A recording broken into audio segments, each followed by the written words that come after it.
in my eyes, like building a business long term, you got to have good people. You got to incentivize your people. Yep. And that's what we're trying to do. We had one lady spend like $5,000 with us to wrap a tree with lights.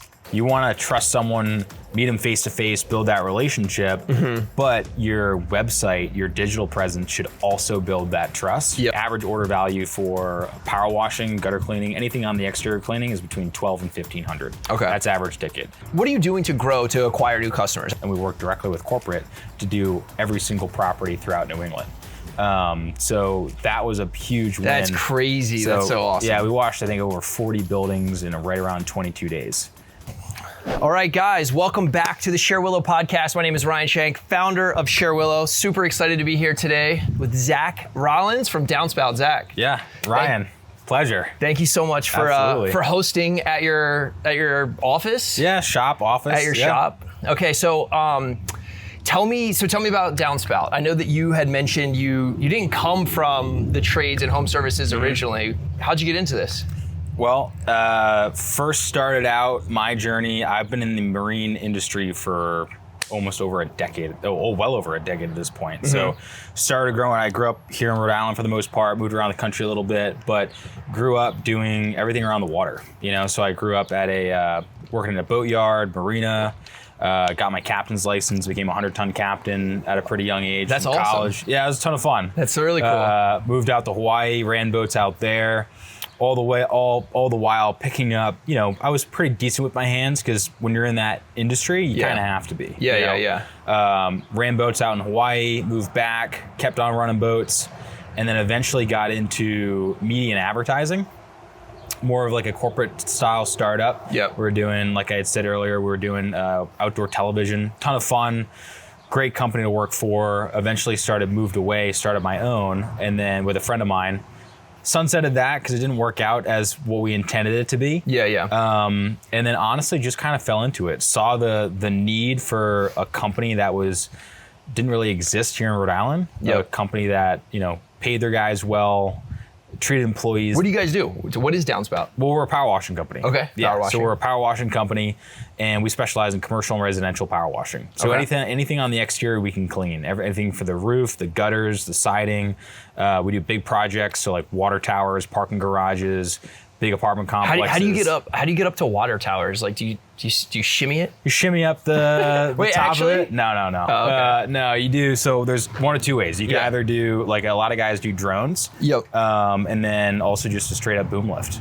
Yeah. Okay. I mean, there's a company out there that literally that's all they do is do water towers. Wow. They travel around the country. Yeah. It's pretty wild. That's awesome. Yeah. Okay, so commercial, residential. Yep. We talked a little bit earlier, so I'm kind of like teeing this up a bit, but you like to go for contracts. You like to get, you go in and you want to do them every year, maybe, tell me about the contract world. Well, I think like the best business is recurring business, right? Like having to go, and that's kind of what I found in the advertising world is like you get retainers, but you're constantly having to go chase. And when that retainer is up, they're either going to renew or they're just going to, for most of the time they really didn't because like strategies changed, marketing changed, but with cleaning, stuff's always going to get dirty. So you can count on the siding of a building being dirty every single year for however long that building stands. So for us, when it comes to commercial, we're focused really on getting 3-year contracts with big apartment complexes, condo complexes, but it also gives them peace of mind because what happens is in our world, a company will exist for a little while and then they'll disappear, or they'll never hear from the contractor. They don't pick up the phone. It's hard to get a hold of them. It's like we're kind of, I joke, like we're like the anti-contractor. Like we're the guys that are picking up the phone, guys like that you're working with that are picking up the phone, doing the right thing, have staff, have infrastructure. And then on the residential side, we're doing all those things, but we have a subscription model. So we're hitting the home maybe 1, 2, 3 times a year. And with our subscription model, they're able to get discounted services, preferred scheduling, all the benefits that you would with any other subscription, but we're just applying to someone's home. Because people just, Amazon has done a great job of putting everyone at a point where they want things fast, easy, and like shipped to their door. So it's like, why can't we just apply that same methodology to home service? Yeah, 100%. And first, I do want to say, like, you guys feel elevated. I came here today and the trucks are immaculate, brand new, I don't know how or where you got them wrapped, but they look incredible. I'm sure Appreciate it. You went through a bunch of like design iterations, right? Because like the call to action, the phone number, the URL, like it just feels elevated. The shirts, the shop, like your guy was here, like everything just feels like buttoned up. Like someone, appreciate it. You know, and we were chatting earlier in a car ride about, I was like, you know, back in the day there was like contractor scams, and you were saying a story. What was the story you were saying? Oh, with Frank. So like, you know, you had said too, like integrity is like your number one thing, right? And integrity for me is everything. Like I'm a handshake kind of guy. You know, I stick by my word, even if I dig myself into a little bit of a hole, like I'm gonna do it anyway. Yeah. And we had a customer who was a little bit, part of cleaning patios is you have to go back and sand them, right? It's the right thing to do.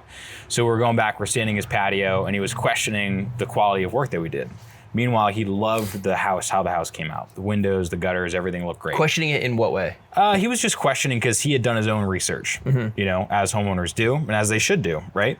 So he did his own research. He was questioning our methodology and how we're going to do it. Got it. And, you know, I was like, hey, Frank, not to be frank with you, but you loved the process so far. Why would this be any different? And I looked and I pointed at the truck and I was like, you see that truck? It's wrapped. It's pretty much brand new. I invest a lot of money into everything that we do here. Yeah, we had 2 trucks here at your house the other day with all my guys in uniforms. Like, why would I put myself out there in such a way when I wouldn't want to stand by it, you know? Yeah. It just so happened that Frank's house was actually in the neighborhood that I grew up in, and my mom still lives there. So I was like, Frank, my mom lives down the street. That's crazy. So like, you know, he's like, oh, all right. So after a while, he kind of got the hint, and we did a great job and he loved it. He was a 5-star review. So, you know, I think integrity is everything, especially in this space where for many, many years, people have always been so weary of contractors because there are a lot of guys out there that just don't stick by their word. You know, they'll show up, they'll disappear, like something goes wrong and never hear them from again. Do you think that's helped you, you know, so just to give everyone, you're about 2 years, this is your second year, right? Second year. Yeah, we're about a year and a half in. Yep. And gonna probably do 7 figures this year? 7 figures for sure. 7 figures this year. Do you think kind of that elevation, that human aspect, you know, like investing into the vehicles, the shirts, the people, like, do you think that's helped you break into a market so quickly, building a business to 7 figures in less than 2 years? Like, do you think that's one thing that has like enabled you to kind of take off? 100%. Yeah. I mean, I tell you what, like when I first started out with my silver pickup truck and was making $1,000 a day doing gutter cleans, I was like, holy shit, like this is wild. And then at the end of the month, I'm like, added some gutter guards in there and we did like over $30,000 my first like month really hustling for it with like minimal ad spend. 30K. Yeah. Wow. Yeah. It was like most money I've ever made. Yeah. In like a single month. And I was like, I got something here. Yeah. But as soon as we started like wrapping trucks, wearing uniforms. Wait, sorry. So you started this business in the silver truck. That was the silver truck. That was the silver truck. That's awesome. Yep. And then, okay, so keep going. I just wanted to make sure that wasn't just some previous time. No. This is like awesome. silver truck. The silver truck, I actually just had to give that one away because the transmission blew up in it for the second time. So got this truck, got it wrapped. But as soon as we started showing up in like uniforms, you know, when the guys hit On My Way and House Call Pro, there was a picture of them sent with like a nice well shot headshot in a uniform. You just start to build trust with people. Details matter. Details mattered, like devil's in the details. And I worked with a client where he's like he just kept on saying like devil's in the details, in the details. Like how you're perceived in the market, like how you look is gonna dictate how people trust you, you know? So like showing up in a wrapped truck, and I was telling you before, like I make sure I park it where the truck's always at my back so that when I go and shake the customer's hand, like they know that. It's almost like this picture. It's like you coming, correct. You're sizable guy, shirt on, but then truck. It's almost like this picture of like, that. Honestly, that's how it felt when I rolled up. It's like your guys, the truck, like the background, the thing, the American flag. Like it just felt, I was like, this feels awesome. It feels like a thing. Good. Yeah, it feels like a thing. Yeah. It's like a thing. Cause you know, on the flip side, I follow all now home services is like cool again. Right. And it's like cool to show that you're making money in home services. And I follow some like these kids on like Twitter, even TikTok, and they door knock and they do the thing. It's actually great. Yeah, it's awesome. But some of them, it's like, they're not super buttoned up. Right. Well, and I think that's like, you know, coming from the boating world, like I ran a lot of yachts for people. And part of that was, it was awesome. I got to run around $1 million yachts, and I would go up to the fuel dock, and people were like, "Man, is that your boat?" I'd be like, yeah, yeah. So there was that. It was fun. But the one thing that I got from it was talking to all these people that were the yacht owners. You know? Like if you own a $1.2 million Hinckley, chances are you're relatively successful. Yeah. And what's funny is like there was quite a few of them that they didn't own anything fancy. Like they owned boring businesses, plumbing companies, PT rehab facilities that they did a roll up with. Yep. Like all these businesses, marine towing businesses, like all these businesses that you wouldn't think could get you to where you want to be. And here they are doing it. So a lot of that was me taken from, all right, what am I providing that's different? Like, why do these people want me on their boat? And it was because like I provide professional, high touch customer service. Like even in that space, professionalism is just, it lacks. Like typically you got a captain who's all salty, smoking a cigarette, doesn't show up in a polo, like not khaki shorts. And then he doesn't really know what he's doing. Well, I'm like, all right, well, I definitely have a good enough amount of knowledge in the space of just running a boat. But what I can do to get me an edge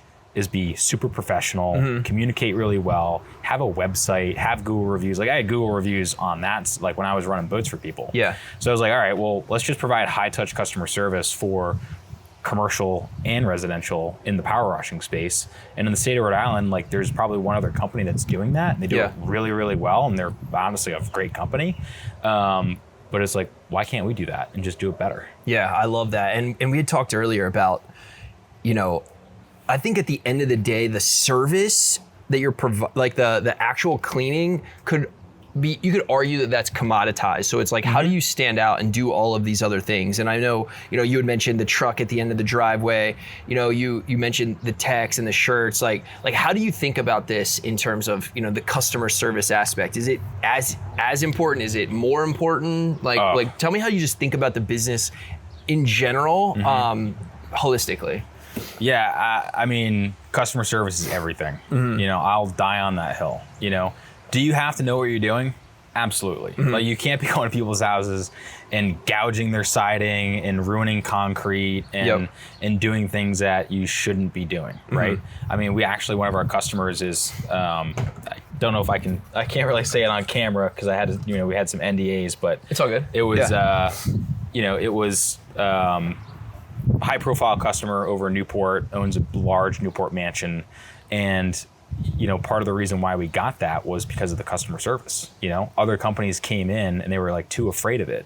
So, okay, can I say a name and then you just say, is it a woman? It is a woman. Oh, does she sing? No. Oh, okay. No. Oh, I know. Okay.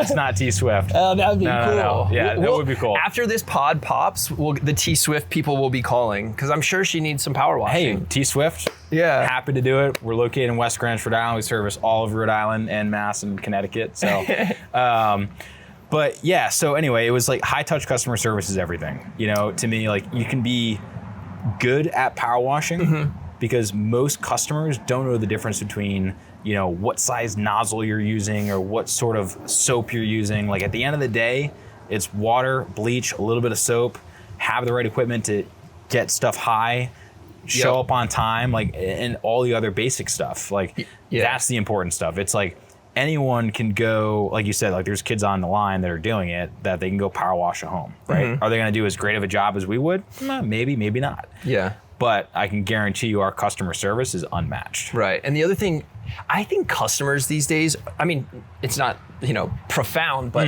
like you're buying the outcome, you know, like I want my side of my house or whatever, I want it clean. You know what I mean? And the process that you go to get there, I would venture to guess that 95% of customers don't really care how you get there. Totally. They want the result. 100%. They want the result. They want to know that they can trust you in their home. Yep. I think that's important, you know, like, and, you know, all of the other, they want to know that you're not going to give them a 6-hour window. They have to stay home from work and then not show up until the last minute or something, right? 100%. So yeah, most customers, they just want someone they can trust. You know, at the end of the day, like they just want to know that if you come to their property, you're not going to do more damage than when you weren't there in the first place. And then if you do mess something up, are you going to, you know, make it whole?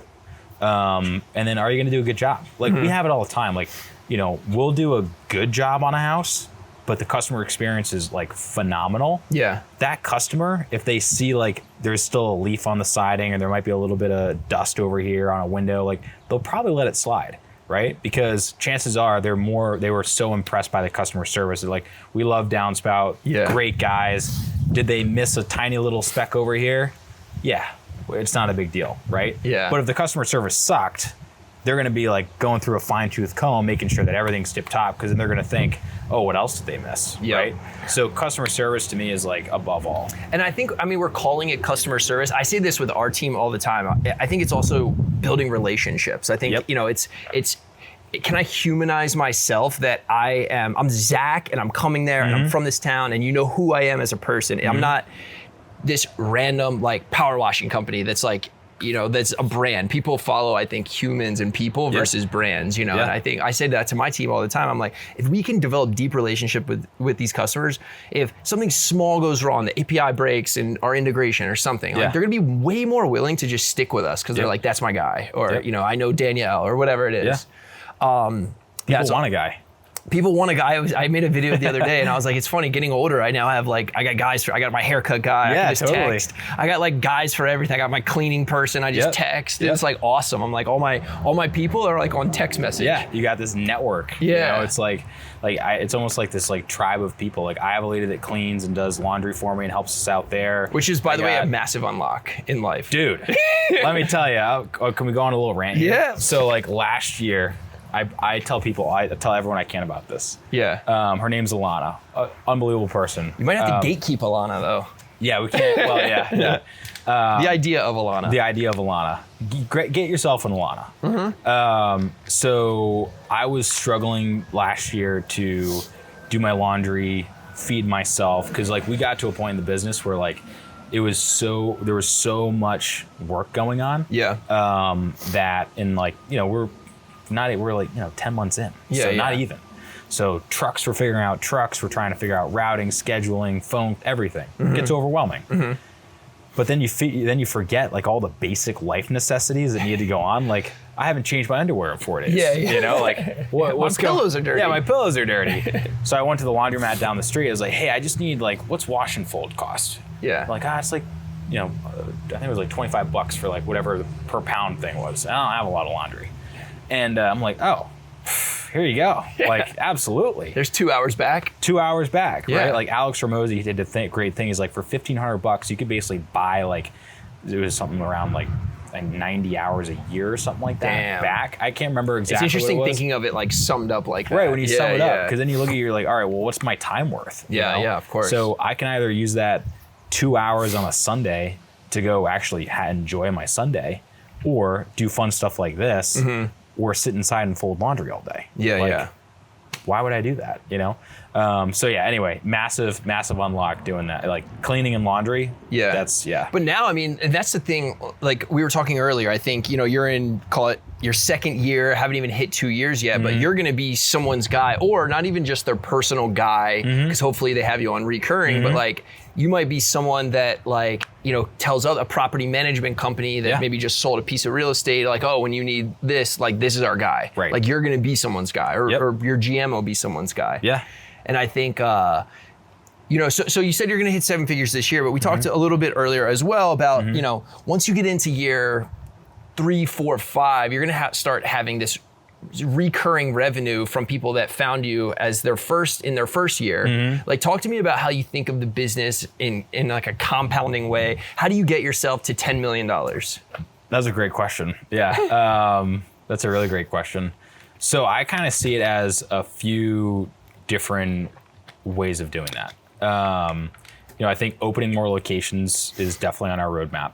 And when I'm going to dive into this specifically, because I think a lot of home service companies, contractors can relate. Like, are you thinking of like renting a little office so that then you can have the Google My Business profile there? Like, when you say like open locations, like what does that mean exactly? Well, what I love about this business is like, we think of a truck as a unit, right? So however many units we can put on the road, and then we run 2-man crews, right? So, but our trucks are producing 2 to 3 times industry average here in the state of Rhode Island, at least, when it comes to power washing, or what we classify as like power washing, exterior cleaning, we'll say, commercial, residential, and then we also do Christmas lights come fall and into the winter. So that being said, in my eyes, like a contractor bay like this, pretty inexpensive to rent. We can go plop these anywhere else in the country if we wanted to, and then house a call center, marketing center here in the state of Rhode Island, and add, this is more or less HQ, right? Yep. So that's kind of one frame of thought. Acquiring other businesses, expanding our service offerings, that's definitely somewhere on our roadmap where eventually we get into like an air duct cleaning type where right now power washing and Christmas lights gets us right into like the end of January, but then February turns out to be a little bit slower. What do you mean Christmas lights? So hanging Christmas lights. So what we do from the start of basically September, October. Yep. We do a 3-year contract. So if you were a homeowner, we come to your house, we put up your Christmas lights, we maintain them throughout the year. Interior or exterior? Exterior. Exterior Christmas lights? Okay, cool. We try and stay outside of the home as much as we can. We learned that the hard way last year. Yeah, actually, now that I think about it, so it's so interesting because I live in New York. I don't like hang exterior Christmas lights. Yeah. I did pay someone last year to like interior decorate, which I thought was kind of cool just because I didn't have to do it. But yeah, I would imagine hanging Christmas lights is actually a huge pain that people are totally willing to pay for. I never thought about that. I didn't either. I always lived in really small houses when I grew up, so I didn't really have that problem. But I would imagine like a bigger house with more surface area becomes quite problematic to like go up a ladder. It's like, oh, it's a total pain. Yeah, interesting. Totally. I mean, there's a company here that is very well known in doing it, and they're probably the most well known company. Yeah. And their minimum is like $2,000 in order to have someone come and hang Christmas lights. Oh, wow. So high ticket, recurring revenue. What we do is we do a 3-year agreement, and then we store all the lights during the rest of the year so that person doesn't have to deal with them. Who owns are they their lights? Or? We own them. Oh, so they like rent. Oh, that's so interesting. Yeah. And do you ever get, I know we're jumping around here. That's all right. Do you get customers sort of like in through the Christmas lights and then expand them into power washing? Absolutely. And that's like the beauty of this thing of home service is like, instead of, maybe the answer isn't opening up more locations, although I think as we want to kind of perpetuate the growth of Downspout, that'll 100% be on the roadmap. But here you have a book of business where you've built trust, you've built rapport, you've built that relationship, which is, that's what we're doing. Like I tell all our guys, like we're not in the power washing business. We are a sales organization masked as a relationship organization, and we just so happen to be power washing, hanging Christmas lights, and cleaning gutters. Like that's just the vehicle that we're in.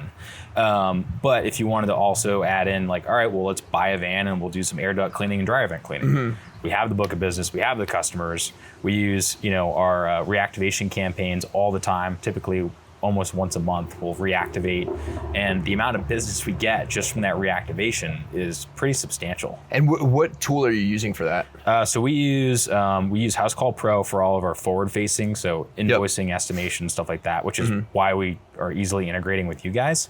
But then we use Go High Level. Oh, okay, cool. To do all of like most of our marketing. So any customer communication from like Facebook, anything Meta, Facebook, Instagram, and then all of our like email, phone calls, everything flows in through GHL. Okay, got it. Yeah. So if I came in as power washing customer, are you gonna hit me in September, October, and give me an offer for the Christmas lights? 100%. Yeah. I think that's so smart. Yeah, and then vice versa. So if you're a Christmas light customer, if you're spending money to put Christmas lights on your house, chances are you're well within the range of getting your house cleaned every year as well. Yeah, so you mentioned earlier, by the way, not every customer is for you. You guys are a bit elevated. Yeah. Do you disqualify customers? Like talk me through what that means and like how you think about that. Yeah.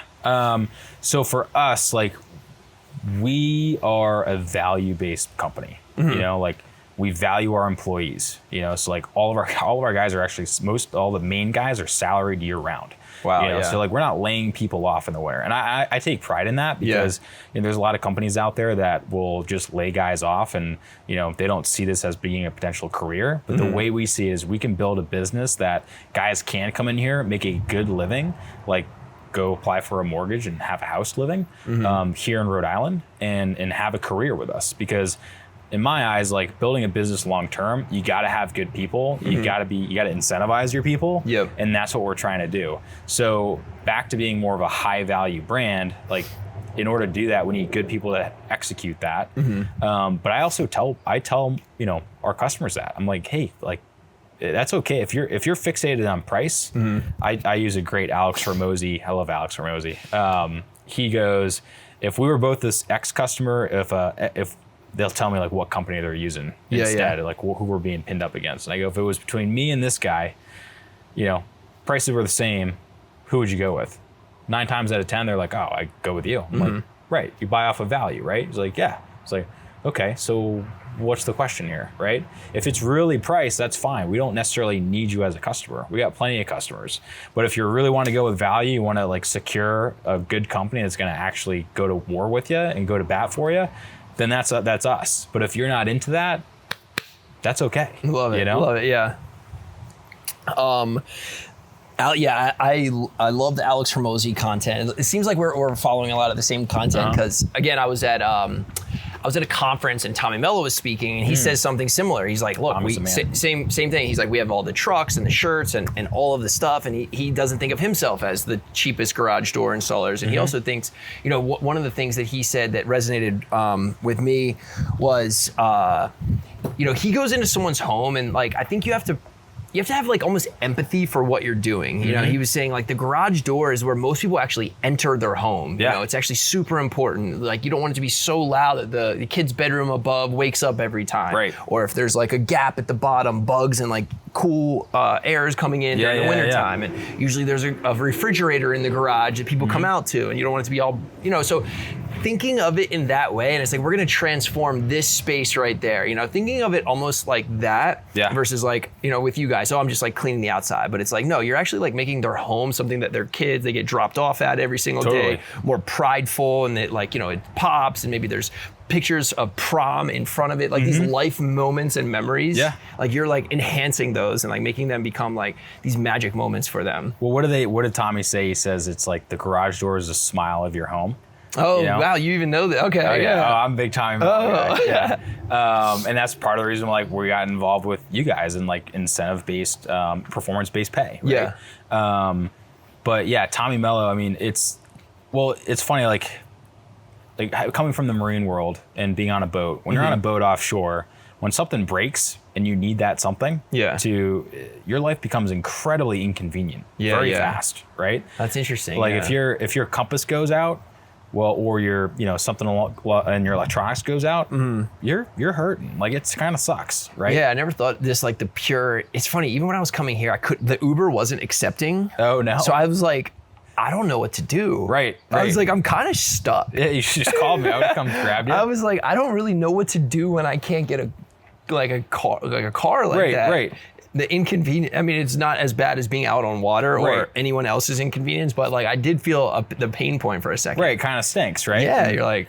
But like to Tommy's thing is like, all right, well, the garage door wasn't sealed properly, so now I got bugs and pests going inside my, like that's inconvenient, it's annoying, right? So in a lot of these customers that we're working with, like they're super hardworking people, they want to come home to their home, and they're either business owners, they have high stress 9-to-5s. The last thing they want to deal with is bugs in their garage. Right? So it becomes annoying when the guy that you paid good money to come and fix the problem didn't really fix the problem. Right?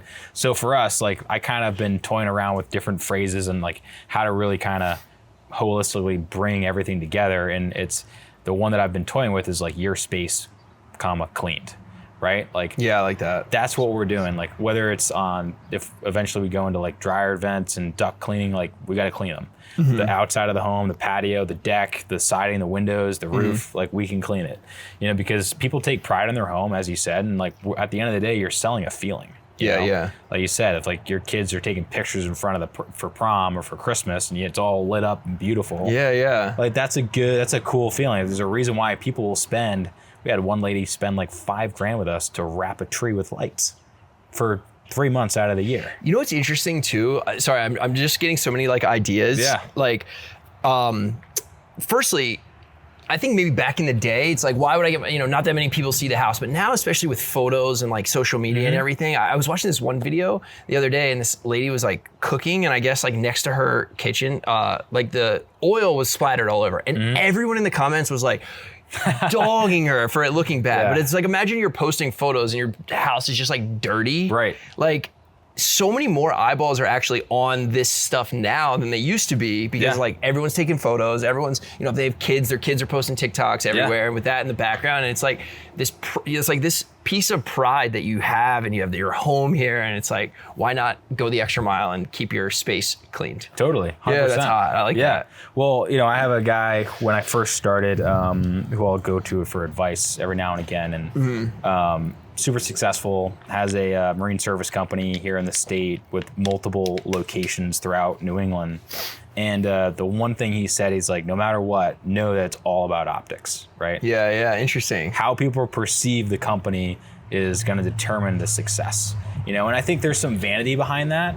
But at the same time, I think there's a lot of truth, right? Like if you show up in a brand new wrapped truck, people are already going to take you seriously. Yeah. And, you know, to your point, like, people are viewing things like every time I park in a parking lot, if there's a busy road, I'll park well away from where I have to go. Yeah. That way the truck is, you know, centerfold of that, you know, busy road. Like it's more visual. And you know, like there's almost a feeling you get too. You know, you see this and it's like you almost are like, all right, I feel like safe and comfortable around this. I'm completely jumping around, but I just had another thought. I want to go back to the Christmas lights. So, because we never talked specifics, but you said, so someone will come in as a Christmas light client. Talk to me about like the average order value. I think that's like a huge KPI in a lot of home service companies. And, you know, we had talked in the car earlier, but like, you know, they come in as a Christmas light client at what, a couple grand. And like, tell me about like, once they become the bigger client, what does that look like and why is it so beneficial to the business? Yeah, so we have a subscription program, right? So with that, it's an annual cost. It bills on the first of the year. And what we see, it kind of helps us with two different things. Like cash flow in January is definitely a little bit different than what it is in May, right? May, crazy busy, off the charts. Like, you know, we're working crazy hours. January, a little bit slower. So all of a sudden we get a big cash injection from a subscription where during that period of time, we don't really have to do anything to get that money, right? Because it's all on credit cards. Then what we do is now we're owning that. Now that we're owning that customer for that year, essentially. So they get access to a contractor network, discounts, and then a whole bunch of other stuff, along with discounts for the services that they initially paid for. So that's one thing that we do in order to kind of retain customers. And now I'm losing my train of thought. Well, the thing is, all right, if I just buy Christmas lights, I'm a 2K customer. If I just buy power washing, I'm a 2K customer. But it's like if you could sell them both, they're a 4 or 5K customer. Yeah, exactly. Right? Exactly. And that's kind of where that membership comes into play. So we want to try and get that customer, like average order value for power washing, gutter cleaning, anything on the exterior cleaning is between $1,200 and $1,500. Okay. That's average ticket. We'll use, you know, $1,500 to $2K on when it comes to like Christmas light order value. And then by having the membership, now we're kind of building that trust and rapport, so the chances are they're going to come back year after year after year. Oh, so the membership almost helps you get that second hit, second purchase. Exactly. So like our goal is to make a customer go from like a one-time purchase to of let's say $1,200. Like let's turn that into 24, 3,000, you know, $4,000. Yeah, and do you think of like, talk to me, I guess, from a digital marketing lens. You know, I know you have a digital marketing background. Are you thinking, you know, what number, and you don't have to give me the specific number, but like, I'm sure you are willing to pay a certain amount to acquire a customer. And then, you know, if you have a 2K average or 5K average, like how does that come into play? And are there channels right now where you're like, all right, this channel is working. I'm getting a paying customer for $300. Like, can I, you know, like, throttle up, you know, add gas to the fire there? Yeah, I mean, we're always looking at our CPL. You know, and we work with a great company. Will, phenomenal dude. Like I feel we wouldn't be where we are now if we didn't meet Will. And I met him off a Facebook ad. You know, does he have an agency? Yeah, State Hub IO. State Hub IO. State Hub IO. Incredible person. Really knows his stuff and is in the weeds. I have actually turned him on to a friend of mine, Jeff, who started a power washing company after I kind of pushed him to do it. I was like, you got to quit your job and do this. Not around here though, right? New Jersey. Okay. And actually Dan, who met, we're all really good buddies. And so anyway, Will's with him and now Jeff is blowing up down in New Jersey. That's awesome. Yep. So I always joke. I'm like, so it's Downspout's, Southern office. Southern office, yeah, exactly. So what are you doing? Like, what are you doing to grow, to acquire new customers? I think that's like the, $1 million question. Yep. Obviously, we had mentioned Google reviews. I want you to talk about that, why and how you care about that. But what can you do to allocate either ad spend or door knock? Are you door knocking? Like, what are you doing to acquire customers? Yeah, I mean, in the beginning, door knocking was a big thing. With commercial, I door knock a ton. Yeah, I mean, I'm always driving around in my truck, like on weekends, taking pictures. What's the pitch? Let's go into the weeds. The commercial pitch? Yeah. So you're going up to an office, I'm assuming. Yeah. I mean, coming back from like corporate marketing and sales in the advertising space, like know your stakeholder, like what are their pain points going to be? What are the things that they're looking for? So like, I'll give you an example. We initially, when I first started the business, this is a cool little story. I first started the business, there's a massive apartment complex that just got built right across the street from my mom's house. And on a whim, I just walked in, and this is like, the truck didn't exist, skid doesn't exist, like none of this stuff exists. Walk in, I was like, I love the early stories, by the way. Yeah. I think we got to tell more of them. I think it's so good. Yeah. Well, I joke because it was like, this is like initially it was almost like our seed money. Yeah. Like this is like a capital injection basically. Yeah. And I walk in and I'm like, hey, do you guys get power washing done? Sorry, what was the business? It was a big apartment complex. Okay, cool. Yeah, so kind of like to your question about the pitch. Yeah. And I'm like, and they're like, yeah, absolutely. Like, would you like to submit a bid? I'm like, yeah, we're high touch customer service. Like, this is what we do. Like, kind of like, It's what you are going to do. What we're going to do. Yeah. I mean, pre-sell. Yeah. And initially they said no. No, but you submitted the bid. I submitted the bid. Okay. Initially they said no. And this was like a high 5-figure bid. And the guy they initially had set up to do it never showed up. No call, no show. Crazy, so many right? people just fumble just because by not showing up. It's like, it blows my mind, actually. It's like. So they called me and they said, hey, if you can get here in 2 weeks, you got the bid. I was like, oh shit. I just got the chills. I feel like the universe delivers things like this. Yeah. That's so awesome. I just love it. Yeah, and there's these cool windfalls that you get that makes you know that like, all right, I'm in the right direction. Yeah. Like someone's looking out for me. So anyway, we did that. Honestly, it was me and my dad who did it, and my brother. We had like people that would come and help out, but for the most part, I spent 10 days in a boom lift by myself. See, I think like we talked about earlier, like, having like imposter syndrome, or you're almost like embarrassed, but we didn't really have anything yet. But honestly, it's like you guys you had such a chip on your shoulder. You're probably more reliable at that phase than like even like later in these other companies and stuff. You know what I mean? Because you had something to prove. You wanted to win so bad. You brought your dad. Like, it's this family thing. You had your reputation to lose. Yep. So like, I would almost argue that like that version is like actually super trustworthy. Oh, 100%. Well, it's all in. Yeah. Like it's either this is going to make or break. Like you could mess something up, and you got a big problem on your hands. Yeah. But if you get it and you win it, you could do. You could make hay and do really well. And the interesting thing, and I'm actually curious to ask you, it's like, usually an apartment complex isn't just owned in a silo. Usually it's like a portfolio, and they have like other apartment complexes. Have you been able to like parlay wins like that into, So that's my favorite part about this. Okay. So that was the initial. We did 3 of their properties. Each property had between 1 and 7 buildings per property. And these are big 6-7 story buildings. Like, these aren't tiny buildings. Yeah. Never run a boom lift before. Had no idea really what I was doing. And then they called us back in the fall. They're like, hey, we want you to come just do some touch-ups here and there. Well, this past year, what we've done is I negotiated over the winter. Took a while, but we got it all dialed in, and we worked directly with corporate to do every single property throughout New England. So that was a huge win. That's crazy. That's so awesome. Yeah, we washed, I think, over 40 buildings in right around 22 days between multiple states. You know what I think? Yeah, sorry. My brain is like, I feel like if you guys did content, like I feel like power washing is so like, I feel like people love watching that so visually. Oh, they love it. Yeah. Like I feel like if you did content like a technician like Cam or something where you're like, I feel like that could blow up, and you obviously know like value of like media and content with like eyeballs.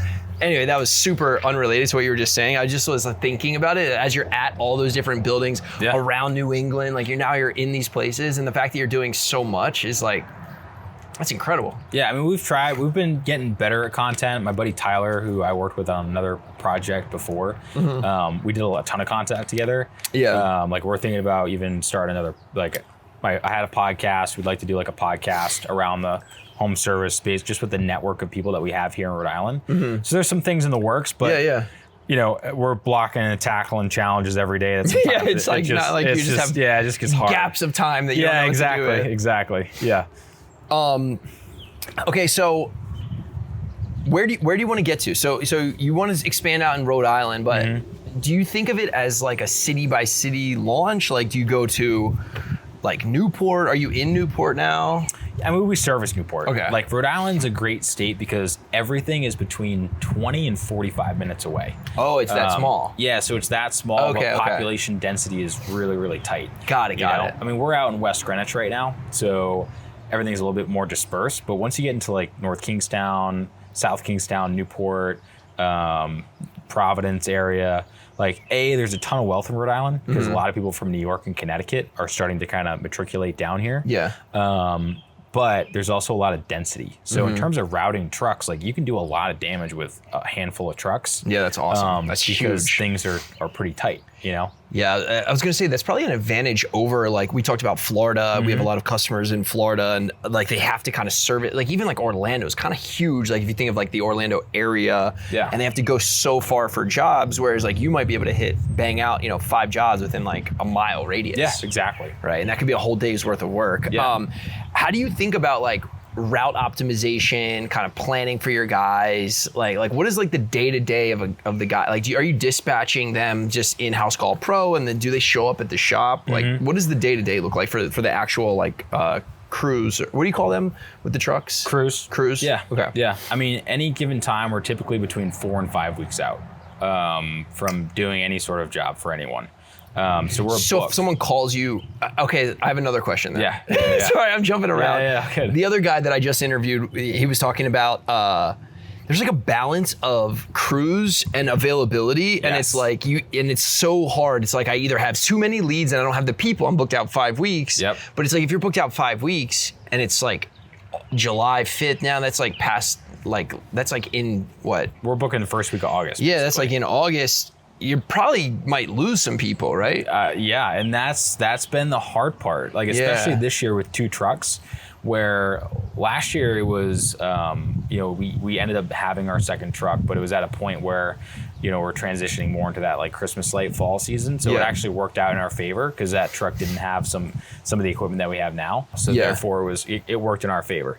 Now, it's been this careful balance of learning, okay, well, how much money do you want to spend on marketing to perpetuate growth? And then at the same time, you want to have enough leads, but if you have too many leads, well, you're actually going to be overspending on marketing. Because you can't service the leads. Now you can't service the leads. Yep. And recently we've been having that problem where people have been, and I'm hoping within the next like week or so, that should probably kind of subside. Because in the springtime, everyone's like, go, I want it done ASAP. I have a graduation party, Christmas, 4th of July, Christmas is coming up. So it's all like fast. But now things are starting to kind of level out in a way where people are okay with being 4 weeks out. Yeah, now I would imagine you got past July 4th. Now next kind of picturesque thing is Labor Day, right? Yeah, Labor Day, graduation parties, all that type of stuff is happening during the summer. I mean, we still stay incredibly busy. Yeah. But people aren't as antsy to like get it done. Yep. But yeah, it's that careful balance because you don't want to be so far out where you kind of sway people away. Yep. But you also, I like being booked out because it gives you that comfort. You get that cushion. You also know what you're heading into. Totally. Like it's already booked. You don't have to guess. So I'm curious, because this is a problem that we've been having at Cherwillow is do you guys, I mean, I don't know, you're going to the house, but do you get no-shows or do you get like cancellations where you're like, what do you, like, do you get cancellations and no-shows? Maybe a handful a year. Oh, wow. Yeah, not a ton. I mean, I'm sure you guys do that with demos, like discovery calls. Yeah, exactly. That's where we get no-showed like crazy, and it drives me nuts. Yeah, it's probably a total pain in the ass, right? Because of the availability thing too. It's like, well, that slot was booked, so then someone can't book another slot till like next week. Right. And then the person that's books next week, now it's been a week since them, and then they're more likely to no-show. Right. You know, it's just like... Yeah, it perpetuates. Yeah, for sure. So, I mean, for the most part, we don't have that because we also collect a deposit. And you do? That's huge. Non-refundable. That's huge. That's huge. Okay. I mean, we'll refund it if it's someone that's like, you know, like, hey, you know, if it's kind of like a harder thing. But if it's someone that's just going to straight up cancel, like... Nah. Do they have to be there when you're doing it? No. See, that's so nice also, because like you can just...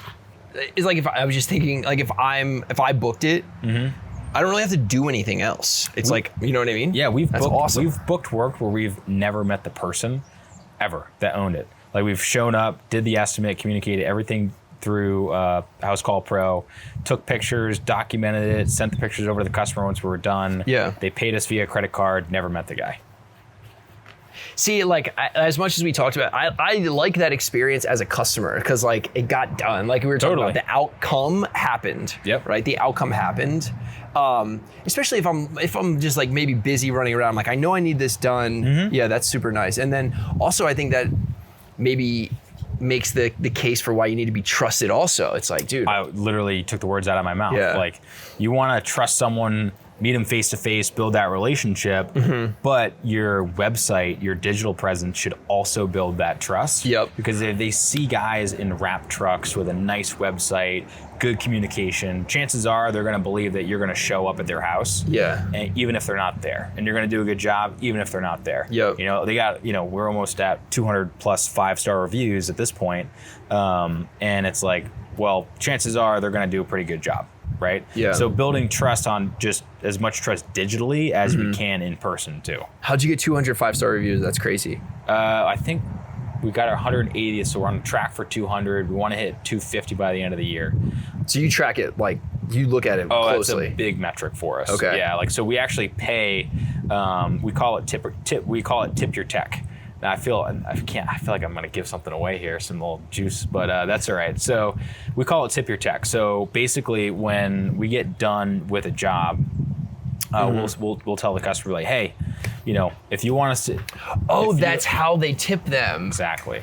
That's actually awesome. Yeah. So people will oftentimes tip our technicians, like, and we suggest anywhere between like 15-20% gratuity. People are super generous. I mean, some of these guys are walking away with like an extra $500 a week in tips, like for power washing. That's awesome. I mean, they do pretty well. I always like never know like who I should tip anymore because everything asks for a tip. So now I'm like, what should you tip on? Totally. Yeah. You know what I mean? Yeah. Absolutely. Wait. Okay, so the tip your tech though. So you had said you pay your tech for reviews. Correct. But then you're essentially telling your customer if you want them to get paid, you should. Yeah. Yep. Yeah. So we kind of, that's so smart. It's no different than if like you go to the restaurant, you know that the waitress is probably making, you know, well below minimum wage. Yeah. They're surviving off of tips. Yep. Now we pay our guys, you know, well above, like they're very well paid, salaried year round. Yeah. But as a way to be like, hey, if you want us to take care of the tip, leave them a 5-star review, mention their name, and we'll give them, I think we're giving them $20 a review. And what % of customers leave a review? I would say on average, we're getting between 1 to 2 reviews a day, 5 days a week. But like 50% of jobs leave a percent? I'd say like 40%. 40% leave a review? Yeah. Yep. You other 60% leave a review. Wait, okay, so I have a nugget that this guy, so I talked to this HVAC guy running almost a $10 million HVAC business in Florida. He anchors it early. Hey, Kathy, my name is Ryan. I'm here to do 5-star service for you. He anchors it by saying, I'm here to provide 5-star service for you. If at any point during your experience I don't provide 5-star service, just please let me know, I'll make it right. So then at the end is like, did I provide 5-star service? Because you didn't say anything. Then it's like, will you please leave a 5-star review? It's like it anchors them early into that 5-star. Yeah, I thought that. I love it too. I love that. I was like, oh man, just that little nugget. Start putting that on the website. Provide 5-star service, like you just put it everywhere. I mean, it's just, it is, as much as people think that is kind of a silly thing to do, Google reviews we take very, very seriously. Like we had someone write us a 4-star review because we were running into some, issues with equipment. It caused us to be late, so we're a little bit later. We communicated with the customer throughout the day. Yeah. And they were like, did an awesome job, very polite, very professional, but just showed up a little bit later than they said.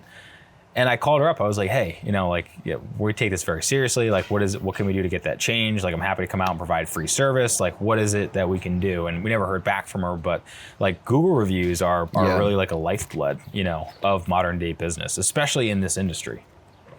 And do you spend on like the Google My Business profile? Like, do you promote it or whatever? Yeah, LSA or something? We spend a decent amount on LSA. Yeah. It doesn't produce a ton. I think we get an average like a dozen calls a month. We also have another domain that we work with another company that they basically go around. They're super smart. They go around and buy domains that are just high ranking. Like Rhode Island exterior cleaning. Rhode Island power washing. Yeah. Literally. And they just reached out, and honestly, I thought it was kind of a scammy type of thing. Yeah. But I met the guy, super new, Trevor, really nice guy.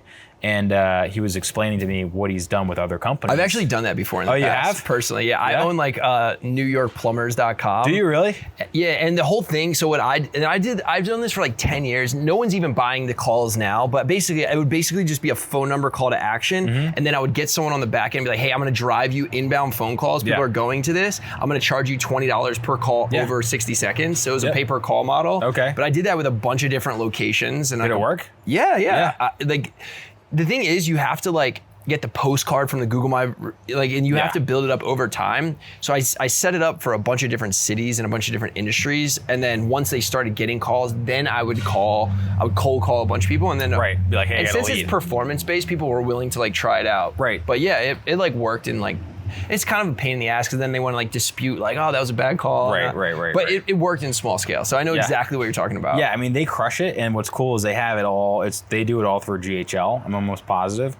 But they have an AI software that'll actually screen the call and it'll disqualify and qualify the lead. Yeah, see, so that's like key. It automates it for you. But we use a lot of different variety of lead sources. But yeah, LSA on Google. We do a ton on Meta. Just regular pay per click for Google, and then we use a variety of different like other things. But honestly, referral network has been key. Like referrals is where we get like the big jobs. And a great example of that would be we work with a company called Rinaldi Roofing, who I think you guys are going to get connected with. And it's also, this is a great example of referral network, branding, and building trust with people. So we were working on that high profile house. Property manager Pam, who works hand in hand with the property owner, and we were over in Newport at the mansion. We got the call. I hope my future house is called a mansion. Dude, this thing is the lawn is reinforced. That's crazy. So you can have like big parties on it, and it overlooks the Atlantic. It's gorgeous, unbelievable. Let's just say like it overlooks Jay Leno's house and then the Atlantic. That's crazy. On Ocean Road, Ocean Road, Beacon Hill. So anyway, we get the call. We go to the house and she's telling me about the homeowner. I'm like, no way, this is wild. Like, is this really happening? Yeah. All the other companies denied, basically they didn't really want it, so they way high bid. And then we came in with a pretty affordable, reasonable price. And from there, it was just a waiting game. Well, in the period of time when we were waiting to hear back from her, Pam saw one of our trucks running through Newport, wrap truck, riding through Newport. Who's Pam again? She's the property manager. Got it. Okay. Yeah, Yep. of the mansion. Yep. And so anyway, she sees one of the wrap trucks, and then her son. She asked her son, like, hey, I'm looking for a power washing company for the property. Who should we use? Well, her son just so happens to be best friends with the guys over at Rinaldi Roofing. So he calls up Rinaldi Roofing, and Rinaldi Roofing then refers us. So she's seeing you multiple times. So she's seeing us online. We show up, we perform the estimate in a wrap truck with, we have our sales deck because we do a commercial sales deck, which no one else has, right? It's coming from corporate marketing sales. Like, is it like 5-10 slides? Yeah, 5-10 slides, PDF. We send it over via email. We're actually redeveloping. Just buttoned up though. Just all of this is buttoned up. Yep. Then she sees the wrap truck, and then the person that she asked to go get a referral refers us. Like you can't. See, there's no way we weren't not going to win. That's crazy. Right? Yeah. So it's like we got 4 touch points, and that's the power of branding right there. And I think no matter how much you spend on marketing, how much you spend on LSA, pay-per-click, Meta, like having the basics dialed in, and then also a great referral network and like truly a partnership with those people is going to win. I think, see, that's so interesting because I think also like, it's also like the power of local too. You know, I think like you see so much private equity going into like home services and the trades right now. And it's like, though, like to really win in a town, like everything is so local, it's like, you're going to ask the roofing company and this, and it's like, if someone's like this PE company and like they don't have, I mean, maybe the PE companies have good reputations, you know what I mean? But yeah, it's like, you got to get, like people are going to talk in a town and, to then get referred by other trusted people, like that is where you win. Yeah. That's where you win, People buy from people at the end of the day. Yeah. And that's funny. We get this question all the time of like, are you guys a franchise? And I go, no. I think because it looks so good. It looks so buttoned up. Right, and I appreciate that. And that's kind of like that's the cool part about it is like we can act as like I always tell like we're a local company with corporate vibes. Like we're local in the sense that like I'm gonna sit down with you and grab a cup of coffee and hang out. But when it comes to operating, like we operate like we're a much more streamlined business than just your local mom and pop. I mean, if you told me you guys were a $20 million company, I'd be like, yeah, that makes sense. Pretty sweet. I mean, I'm just saying, like, I just feel like, they say like sort of dress like the person you want to be, act like, I just feel like it's so buttoned up that it feels like that. You're doing podcasts, like, you know what I mean? You're like doing stuff, you're using you're doing everything to get there. Okay, I have a question, thought-provoking question. Like, what if you got 5 more trucks? Like, do you think you could fill those guys up with jobs and just like have 5 more trucks worth of work? Do we have 5 more trucks and working capital? I like thinking with no constraint. If there's no constraints, you just had copy paste, boom, boom, boom. There's 5 more trucks. Do you think you could get those trucks to capacity and be profitable? No constraints, yes. Yeah. I mean, we need sales reps. We'd probably have to expand our service offering. I think Rhode Island's a great market. I think you'd have to expand service offerings, hire more people, right? Obviously get bigger office staff, sales reps, because there's a ton of work to be had. But is the volume there? Is the volume there of homes? Is the demand there? Like, do you think you could reach the people? I think in terms of maybe 5 trucks might be a lot, but I think you can do a lot of damage. Like I'm always trying to think like MVP, right? Minimum viable product. And you can build a really, really successful, profitable business. Like I think that's the other metric that we don't want to leave out. Like, cool, you might be doing 10 million a year. Yeah. What are you at? As you're at 10%. Like, right. Why, that's cool. But the hustle that you have to put in for that, you know? But with 4 trucks, you can do a lot of damage with 4 trucks. Expand service offerings, like do air duct cleaning and dryer vent cleaning, hood vent cleaning. That's interesting. So you're saying, okay, so the same amount of people. Yeah. That's the other thing that I think about. The same amount of people, but you're like basically pushing more revenue because more services through like the same amount of people. Right, and higher tickets. So like, water towers, parking garages. Like there's parking garages that are being bid out for like almost close to $1 million to be cleaned. Yeah, I mean, there's work out there that it's once you start to dive into this industry, there's companies that are around there's a company called Kept Companies. They're a $100 million company just focused on cleaning, exterior cleaning. Same kinds of cleaning that you're doing? Exact same kind. In Rhode Island? No, they're nationwide. Okay. Yeah. $100 million power washing company in Rhode Island probably wouldn't be possible. Yeah, I was going to say, that's kind of crazy. Nah, that wouldn't be possible. Not enough people for that. That's interesting. So when I pulled up, your general manager was here, right? Yeah. How do you find a general manager of an exterior power washing cleaning company in Rhode Island? Yeah, well, honestly, did you put a job out on Indeed? No. Dan's a blessing. Dan's an absolute stud. We wouldn't be where we are today without Dan. Okay. I can say that for certain. At the time, you a Dan. You gotta get a Dan. Gotta get a Dan. And Dan's become a very good friend. And we met in college about 10 years ago. I was on the powerlifting team. He was on the powerlifting team. Where'd you guys go to school? URI. Oh, cool. Yep. So he's a little bit older. He's 30. I'm 28. And once we graduated, I bought a house, a 2-family over here on like the Coventry West Warwick line. And it just so happened, I didn't know this, Dan lived like 4 minutes down the road. And we had always stayed in touch. Like we'd go get lunch. Like we were very friendly. We were friends, but we weren't like close friends. But we'd always stay in touch. And last year he was kind of like, hey, let's hang out. Let's go on the boat. Let's go do this. And I was like, dude, I can't. I would love to. I'm grinding, man. Yeah. And he's like, well, at the time, he didn't really, he was kind of going through a transitional phase with his job and trying to see if there's anything out there, anything more. And he was like, well, hey, very jokingly, and Dan's a pretty sarcastic, funny dude. Yeah. And he was like making a kind of a snarky remark. I was like, yeah, you should just hire me, right? Yeah. And I'm like, yeah, well, I don't know, and eventually he was like, no, I think I want to come help you out. I want to come do this. That's awesome. And it was an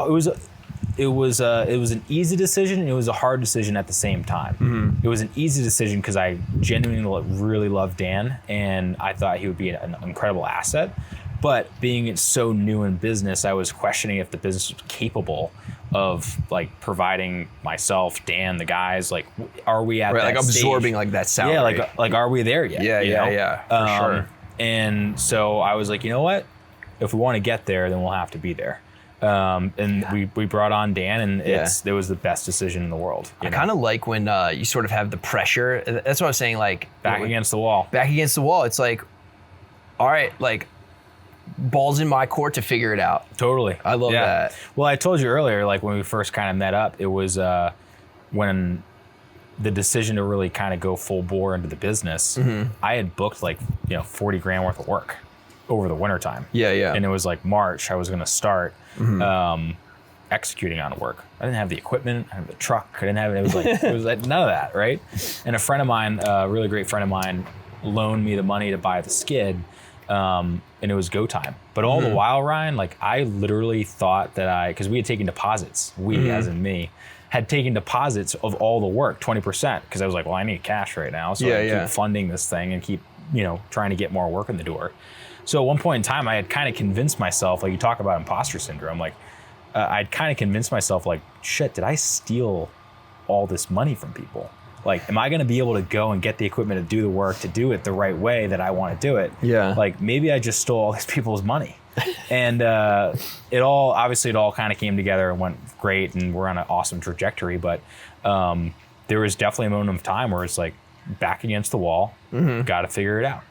I think a lot of people, most business owners, I think can relate to in the early days doing things that like don't scale or having imposter syndrome. And like I like Scooter Braun, like he's a music manager, billionaire now, and he has this one story where it's like he had weeks left of burn before he had to move back to Connecticut actually. Oh really?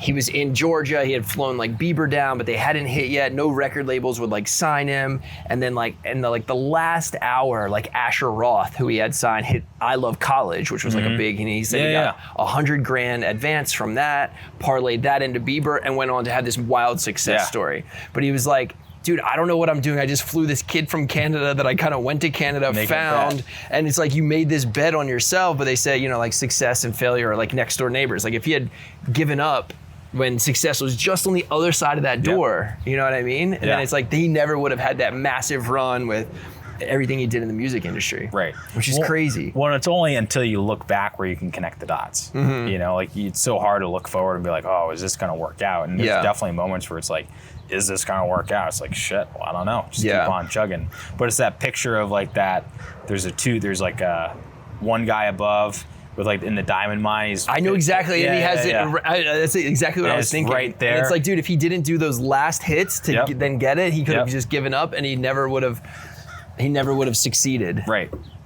So I think same concept applies no matter what in life, like building a business, finding a partner, going to the gym, trying to get stronger. Like it's those last sets and reps that are going to actually break down the muscle and get you stronger. Like It's going to bed on time. It's like the basic stuff that's the boring stuff that you don't want to do, but you have to do in order to get that little edge, you know? And I think that's what it there's this great guy, Brian Peters, who I met through this incredible event that I go to. That's crazy. Hopefully, hold on. I just want to see I want to make sure. All right, we're still going. I actually think since the sound is from the mics. You'll be all right. I mean, I think so. I'm about to wrap. It's been over an hour. I'm going to wrap up in a second anyway. I think it'll be good. Yeah, all right. We'll wrap. So, yeah, right? Last freaking 20 minutes. He's actually a really nice guy, too. His dog, Maddie, is like you can't blame him. He doesn't know we're recording a random podcast. No, it's Sunday. He's got to cut his grass. I get it.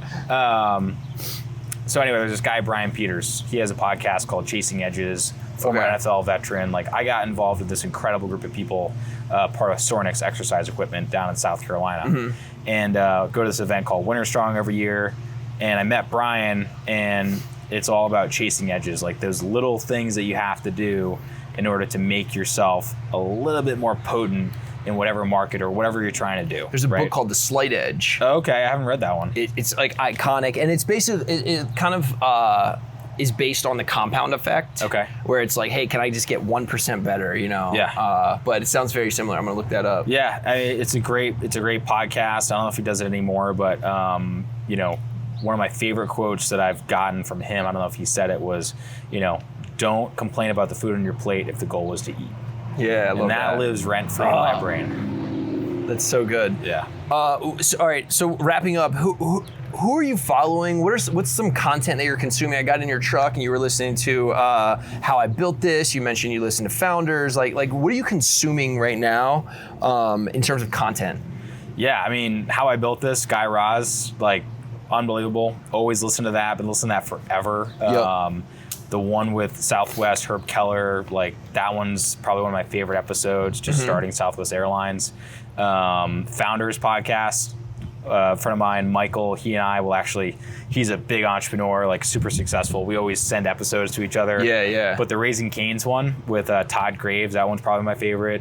Alex Ramosi, the show Acquired on Spotify. Oh, I love it. Great show. Acquired is crazy too. Those I think that's the one where they're like 3 hours. They're like right? wicked long. The one about Starbucks was probably my favorite one. I'm obsessed with Howard Schultz. Like I love the Starbucks. Yeah, the Starbucks story is crazy. His story is crazy. Yep.